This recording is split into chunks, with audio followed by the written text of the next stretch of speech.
Նայում ենք ստեղ ուշադիր աղջիկներ, սա կոչվում է պրոպիլներ։ Այսինքն, տեսեք, ֆրեզայով, ապարատով աշխատելիս մասնագետը ով կատարել է մատնահարդարում հաճախորդի ձեռքերի վրա, կատարել է շատ ագրեսիվ մատնահարդարում եւ եղունգի մի քանի շերտը պարզապես ֆրեզայով այս սենց մաշացրել է, վնասել է։ Նայում ենք ուշադիր, ֆրեզայի հետքերը պարզ երևում են։ Ու երբ որ ես ասում եմ սովորում ենք անվնաս մատնահարդարում, սովորում ենք աշխատել գրագետ ճիշտ, ես խոսում եմ հենց սրա մասին։ Հետագայում այս ինչը որ դուք տեսնում եք,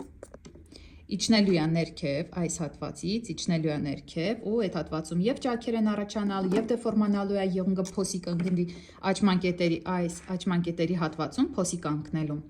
եղունգը։ Խալիզիս կարա առաջանա շատ հեշտ ու հանգիստ։ Իմացեք, որտեղ որ վնասված թույլ բարակ եղունգ, այնտեղ էլ անի խալիզիս։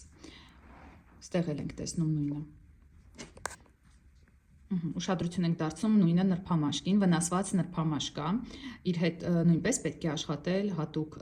ձևով, որ ավելի ագրեսիվ մատնահարդարում չլինի ու կարողանանք մաշկը վերականգնենք, դրա հետ մեկտեղ պարտադիր խնամքի միջոցներ ենք նշանակում հաճախորդին,